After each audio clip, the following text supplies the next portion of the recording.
Bom dia, com a graça e a paz do Senhor Jesus. Hoje é quinta-feira, dia 4 de fevereiro de 2021. Nessa manhã, agora são 8 horas e 1 minuto. É bom estarmos juntos para lermos a palavra de Deus, para mais um dia nos alimentarmos daquilo que Ele tem para o nosso coração, para a nossa vida. E eu quero convidar você nesse momento. Vamos juntos, pensar sobre a intimidade com Deus, e hoje queremos ver especificamente como devemos fazer para vencermos aqueles obstáculos que existem para a comunhão com Deus. Obstáculos que muitas vezes nós colocamos, e quantas vezes na nossa vida existem, que tentam impedir a nossa comunhão com Deus. Então, bom dia, irmã Mila, que Deus abençoe a irmã, todos os demais que estarão chegando aí. Bem, acabei de compartilhar aqui, também no Facebook, então aguardamos alguns chegando aí.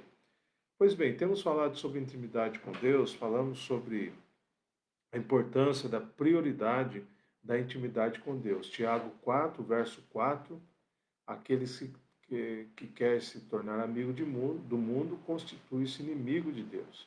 Então, nós precisamos buscar o Senhor. Vimos ontem vários textos bíblicos, vimos exemplos bíblicos de, de pessoas que realmente, dentro da palavra de Deus, que buscaram o Senhor.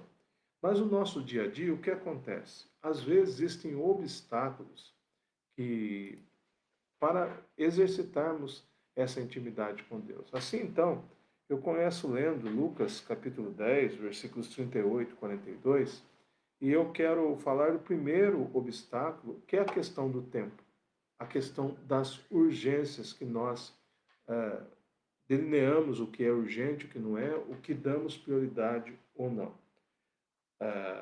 Nesse tempo que temos vivido, né, de pandemia aí, você pode ter tudo programado na sua vida, mas se chega alguma notícia urgente, tem chegado muitas notícias urgentes, nós muitas vezes largamos tudo por causa daquela urgência. Quer dizer, sempre há tempo para as coisas.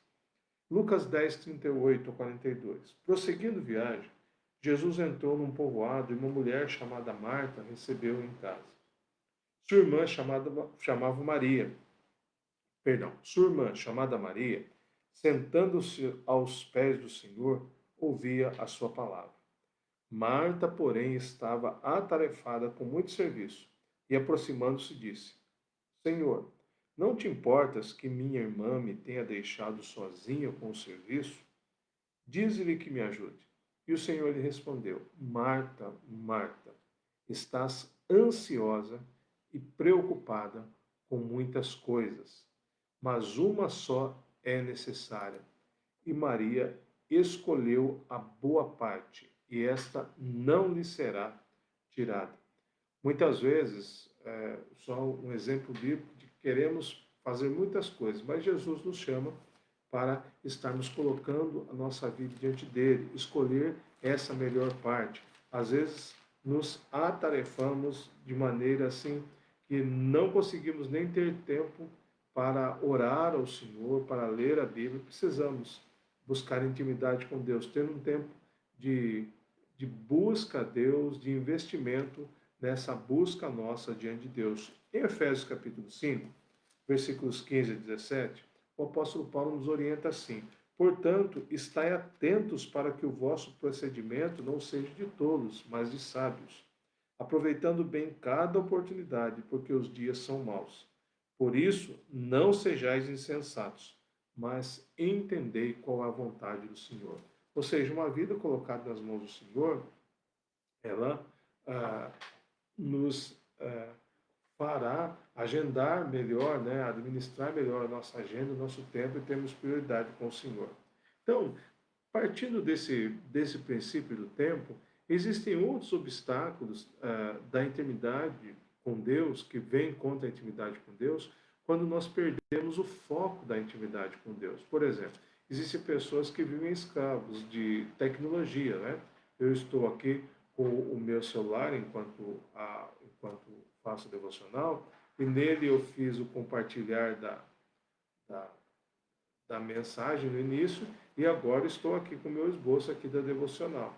Mas quantas vezes isso aqui tem se tornado o dono da vida das pessoas, a tecnologia, e não conseguimos administrar, não é? Quantas vezes as pessoas estão em uma mesa e cada um, duas, três, quatro pessoas, cada um com o seu smartphone e cada um conversando com outra pessoa, fazendo, lendo coisas, fazendo consultas, assistindo tanta coisa. Não se conectam mais entre as pessoas e muito menos com Deus. Então, perdemos o foco. Muitas vezes, nós perdemos o foco e desviamos a nossa atenção. Também, esses são os ladrões do tempo, que assim podemos estar dizendo, e nós temos que lutar contra essas coisas, porque isso aí são coisas que são pecados que tentam dominar o nosso coração. Por isso, nós precisamos estar atentos. Outra questão é a questão do orgulho. Muitas pessoas não buscam a Deus porque acham que não precisam, acham que são reis de si mesmos, donos de si mesmos, que são donos da vida, soberanos sobre as situações. E não, nós precisamos nos devotar a Deus, nós precisamos nos submeter ao Senhor. O salmista diz: não seja sábio aos vossos próprios olhos. Teme o Senhor e desvia-te do mal. Lá, Provérbios 3, versículo 7. Tiago, capítulo 4, versículos 13 e 16, o irmão do Senhor Jesus, ele nos diz algo muito importante também. Tiago, capítulo 4, versículo 13. Agora prestai atenção, vós que dizeis, hoje ou amanhã iremos a tal cidade, lá passaremos um ano, negociaremos e teremos lucro. No entanto, não sabeis o que acontecerá no dia de amanhã. Olha o que Tiago diz, vocês não sabem o que vai acontecer no dia de amanhã. O que é a vossa vida? Sois como uma névoa que aparece por pouco tempo e logo se dissipa. Em vez disso, devias dizer, se o Senhor quiser, viveremos e faremos isto ou aquilo. Mas vos orgulhais da vossa arrogância, todo orgulho como este é maligno. E termina. Portanto, aquele que sabe que deve fazer o bem e não faz, comete pecado. Então, nós não podemos ser donos da nossa vida, nós não somos. Então, o orgulho tem que ficar o quê? O orgulho tem que ficar de lado. Mas um outro problema também, sobre as intimidades, que um obstáculo que devemos vencer para termos intimidade com Deus, são as preocupações, as ansiedades. Quantas vezes ficamos preocupados demasiado pelas coisas?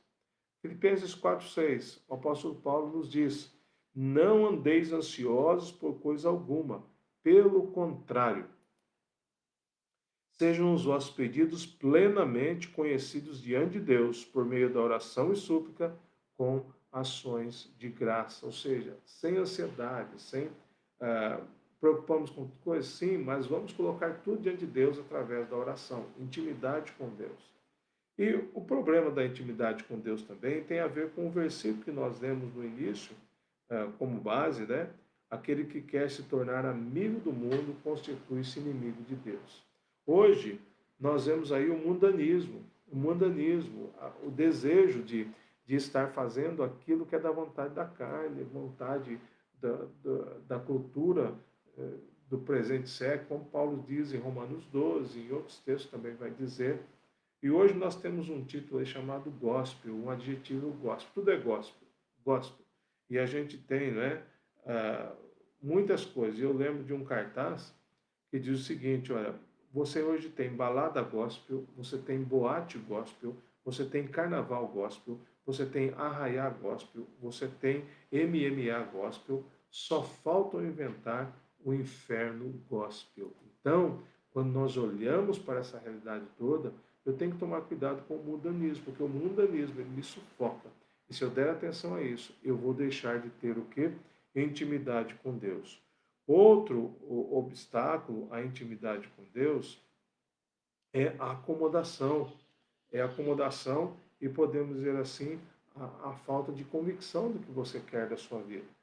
Muitas vezes as pessoas ficam em cima do muro e ficam para lá, ficam para cá, e nós temos que ter decisão, nós temos que ter realmente o quê? Aquilo que a palavra nos chama a decisão, né? Quando olhamos para essa acomodação espiritual, digamos assim, Jesus disse a uma igreja lá em Laodiceia, capítulo 3 de Apocalipse, verso 15 e 16: Conheço tuas obras, sei que não és frio nem quente. Antes fosse frio ou quente. Assim, porque tu és morno e não és quente nem frio, estou a ponto de vomitar-te da minha boca. Essa indecisão, essa acomodação espiritual. Não podemos ficar nisso. Isso nos tira o quê? O desejo de intimidade, o desejo de estar com Deus e é um obstáculo à intimidade. E por que não dizer também da hipocrisia espiritual, quando falamos uma coisa com Deus, mas não somos aquilo? E o último texto que eu quero ler sobre essa questão dos obstáculos à intimidade nessa manhã está lá em Jeremias, profeta Jeremias, quando ele nos diz sobre o problema do nosso coração. Quando ele nos diz sobre o problema do nosso coração. E o coração, meu coração, pode ser um obstáculo à intimidade com Deus. Jeremias 17, verso de número 9, diz assim: o coração é enganoso e incurável, mais do que todas as coisas. Quem pode conhecê-lo?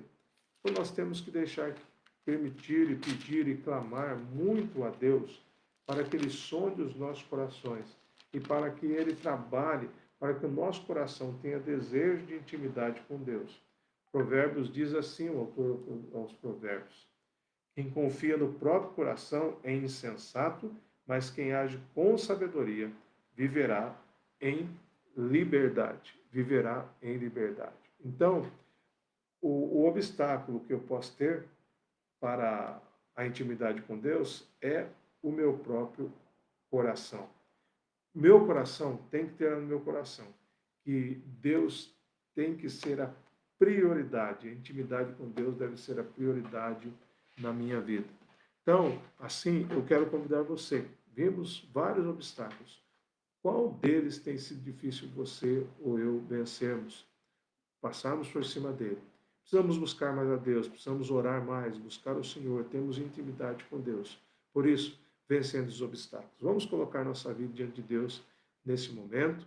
Vamos colocar diante do Senhor. Pai, muito obrigado por sua graça, por seu amor. Muito obrigado porque temos certeza do que o Senhor fez por nós na cruz e todo o derramar da sua compaixão sobre nossas vidas. E nessa manhã, quando nós vemos, ó Pai, sobre intimidade com Deus, sobre os obstáculos que muitas vezes tentam nos impedir de estarmos com o Senhor, de sermos mais pessoas que oram mais, que leem mais a sua palavra, que têm mais comunhão com o Senhor. Ó Pai, em nome de Jesus, que possamos vencer esses obstáculos. Cada um de nós talvez tenha algum deles como maior na nossa vida, mas a graça do Senhor é maior que isso. E todas as coisas, maior que o nosso pecado, maior que as lutas, e pedimos a ação do Senhor em nosso favor. Sim, ó Pai, nos faz pessoas que busquem intimidade com o Senhor cada dia mais. Abençoa o nosso dia, cuide de tudo que precisamos, cuide dos enfermos. Ó Pai, nós continuamos clamando por aqueles que estão com Covid, ó Pai, que o Senhor esteja, ó Pai, curando, recuperando, restaurando essas pessoas, a sua vida normal, a sua família. Lembramos do pastor Marcos, da irmã Berenice, da irmã Silvana de Varginha. Lembramos, ó Pai, de outros que estão enfermos também, ó Pai, com o Covid. Lembramos, ó Pai, daqueles que estão em tratamento de saúde, de câncer e de outras questões, como foram falados, ó Pai, vários nomes, ó Pai, tanta gente, os enlutados também, nós clamamos por eles. Que o Senhor esteja consolando seus corações, derramando toda a graça e poder que vem do seu altar para cada um deles, ó Pai. Ó Pai, pedimos perdão pelos nossos pecados, pedimos que o Senhor cuide de nós. Abençoa também, ó Pai, aqueles que têm necessidade de saúde a serem tratados, tratamentos que estão fazendo, cirurgias, exames, o Senhor esteja cuidando de tudo. Pai, também nós clamamos e pedimos lá pela situação no norte do nosso país, ó Pai, por todo o nosso país, por essa questão toda, a vacinação que está acontecendo. Ó Pai, nós confiamos no Senhor, mas pedimos que o Senhor tenha misericórdia de nós e continue cuidando das nossas vidas com essas ferramentas que o Senhor tem dado, Pai. Eu clamo, Senhor, pelas nossas igrejas, pelas nossas vidas, nossos pastores, líderes. Pai, precisamos tanto de avivamento espiritual, precisamos tanto colocar a nossa vida cada vez mais em intimidade com o Senhor, buscar servir ao Senhor de todo o coração, testemunhar do Senhor, fazer discípulos de Jesus. Faz esse avivamento em nosso coração, em nossa vida. Queremos agradecer ao Senhor, porque o Senhor tem sido bom. Recebe a gratidão do nosso coração, recebe a gratidão daqueles que têm algo a dizer ao Senhor hoje, em que o Senhor os concedeu de forma singular, que o Senhor abençoe cada um. Agradecemos pelo aniversário da irmã Cecília também, lembramos agora, e de outros também, talvez estejam fazendo aniversário, mas que não anotamos hoje, mano. Que o Senhor tenha misericórdia da nossa memória, mas que o Senhor receba gratidão pelas vidas que estão fazendo aniversário, todos eles. Pai, parece que o pastor Fernando Brandão hoje também aniversaria, que o Senhor cuide dele também, que o Senhor esteja guardando a sua vida. Cuide dos nossos corações, cuide da nossa vida, cuide de tudo que temos, somos, nossas vidas estão nas suas mãos. Que sejamos cada vez mais íntimos do Senhor e pessoas que buscam o Senhor de todo o coração. Em nome de Jesus que nós oramos. Amém. Deus abençoe a todos os irmãos. Bom dia aí aos que chegaram aí, né? Irmã Wanda, irmã Thelma, irmão Euclides. Um abraço aí à irmã Cecília, viu? Pelo aniversário dela. Irmã Marlene, irmã Bianca, lá do Rio de Janeiro. Um abraço, irmã Bianca. Deus abençoe a irmã. E a quarta igreja do Rio de Janeiro, pastor Lúcio, tá? Um abraço ao seu esposo também. Deus esteja cuidando de todos vocês aí. Irmã Leila, irmã Rosana, bom dia também. Bom dia, irmã Leila. Bom dia, irmã Paloma. Bom dia, irmã Cláudia. Bom dia, José Eduardo. Nelice Domingos, bom dia também. Bom dia, irmã Mila, Marli, né? Que Deus esteja cuidando de todos nós. E bom dia aos que estão aí participando, mas não escreveram aí bom dia, daí não tem como eu saber, né? Que Deus abençoe a cada um. Compartilhe esse vídeo com outras pessoas. Esteja compartilhando. E essas pessoas também vão estar ouvindo sobre a palavra de Deus, que é maravilhosa, né? Deus abençoe. Tenha um bom dia, em nome de Jesus Cristo. Amém.